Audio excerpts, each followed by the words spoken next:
Hey everybody, Charlie Wills here with the Charlie Wills team.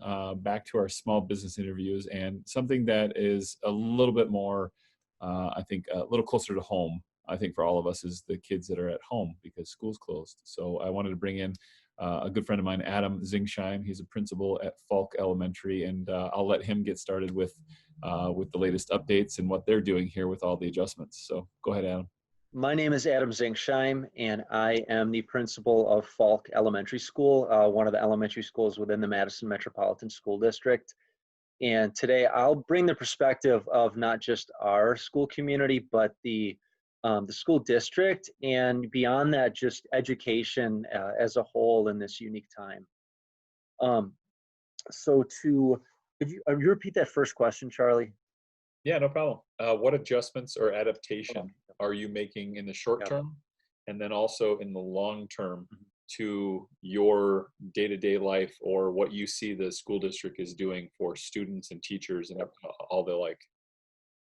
Yeah, this is a very unique time in education because virtual online learning is a platform for learning that many families choose because they have opted into that because they feel it is best for their child. And so, working at a time where we are forced into that, how we can support students and families with moving to a virtual learning platform, particularly those families that have not opted into this because it is maybe not the best platform for learning for their child, has been one of the biggest areas of planning that we've been doing as an education system, at least in Madison, the last few weeks, looking to go live on Monday. And other districts in Dane County have approached this in their own way, and some have went live with this sooner, some are in the same timeline that we are. But basically, on the short term is, we understand our unique situatedness in the larger kind of context of just things happening in Madison and just in the United States. We serve as educators in a school systems. Um, we kind of are at base level. For those with families, we allow people to work. We allow people to engage in the things that they do in service to the communities that, absent that, has created a lot of added challenges on the community when school is not in session. For people with students, with children at home, to be able to be doctors and to be able to be public utility workers, particularly those that are still working right now, that has added a lot of hardships. And so within our district, the short-term plan is how can we move forward with virtual learning in a way that we are going to be able to meet everyone's needs within this system. Again, at the base level, providing some level of instruction for families that, have had to kind of do it on their own the last couple of weeks, to be able to learn the different platforms that we can use for online learning, things like Google Classroom and Seesaw, and then getting teachers trained in that, because at the various Madison schools, our schools and teachers are in different places with learning how to do this in a way that we now have to teach families and students who haven't had experience with that to be able to use, um, to be able to engage in online learning, not to mention so many of the accessibility issues. When we think about inequities present in society that is compounded right now in trying to get kids access to this learning, because I think often we assume that access to technology, access to the internet is something that is universal, and that's not the case. And so how can we as a system remove barriers for some of the people that need that access the most, to get over that hump before we begin any level of online instruction? I think some other decisions that districts are making are, during this time, is this going to be a time where we are reviewing content that's already been covered during kind of brick and mortar, normal time school days, or are we going to move forward with learning? In the Madison School District, we are going to basically pick up now where we left off. This coming week is going to be a week where everyone is going to focus on learning these online resources. So in Madison, we're not pushing next week into new academic learning. Okay. Next week's going to be the week to get on the same page. How do you log into Google Classroom? How do you log into Google? Yeah, right. And getting people used to these things, and helping answer student questions, family questions, because within this plan, we have to access everything from seniors in high school to 4-year-olds. And everything that comes with that, you know, a 4-year-old is not necessarily going to be able to jump on a computer and type an email to a teacher like a junior in high school can. And how are we mindful in this plan to do that? And so I have to give a lot of credit to the many, many, many people in the many district central offices, not just in ours, but elsewhere, that have had to solve these issues and think through these things.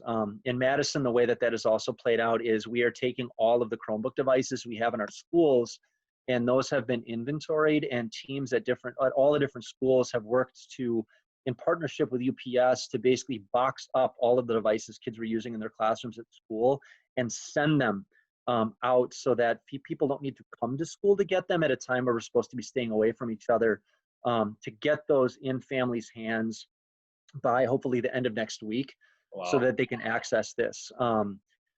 Teachers have been engaging in all that learning, and we will go live with academic instruction the week after next, again, starting from where we left off before. And for teachers, the ask has been kind of, how can we scale back what would happen in a classroom to just the most important content a student would need to know. They're going to be pre-recording these lessons in most instances, and then providing those videos to families through these different platforms, knowing that families have their own scheduling constraints that are going to help guide when they access that.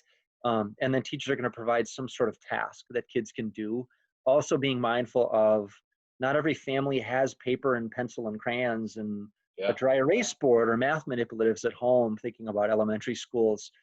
How can we have students, you know, video record responses, audio record responses, do these things online, so that um, kids can represent their learning in ways that we can see as educators and give feedback on, without having to, you know, write things down, because that's a whole aspect of education that's going to be very different now. I can't just come up next to a student and lean over and give them feedback on their work. It all has to be virtually turned in back and forth. And so Hmm. really short term, getting access to the technology and the internet access kids need. In Madison, we've partnered with Xfinity and with Spectrum to be able to provide free internet to those that need it. Obviously, there's a time lag in the capacity to be able to meet those needs, but to do that, to get people devices, to get teachers, families, and students the learning they need to access learning online, and then to move forward with that together. To your question about long term, that's a much harder question to answer, because this has virtual learning has existed for many years, but from a whole district perspective of doing virtual learning is not something that had ever been, you know, in anyone's contingency plan. I don't think anyone could have foreshadowed a pandemic like this that would have resulted in us being outside of school for more than maybe a couple days or a week. You know, we're looking at right now through the end of April, potentially longer. And so those more long-term plans, I mean, we're living that right now, and what we need to know, so that we have a plan in place as school districts, and at least in Madison,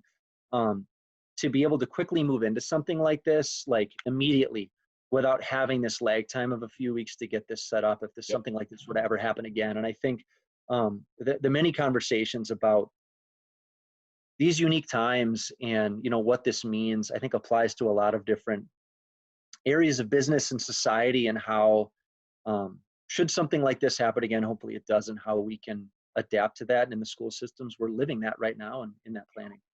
Yeah. Wow. You hit some really good stuff. I was actually going to ask you questions on the socioeconomic side of things, and Yep, it's good to hear that companies like Spectrum, Xfinity, et cetera, are giving free Wi-Fi. Obviously, we got to work through the who needs it, right? yep, Some kind of yep, system for that, and then you guys are shipping off computers.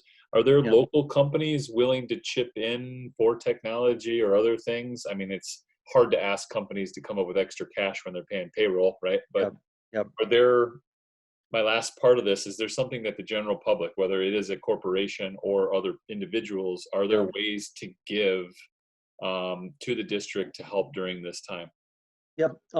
I would say the absolute best avenue in this time would be to basically, you know, look up your address. If you live in Madison, you can go to mmsd.org and do an address search, and just basically plug in your business or your own personal address, and find out what school is your home school. And if you're a business, what school is the attendance area school for where your business is located, and to reach out to that school, to the principal or to the social worker, in that school for how you can help.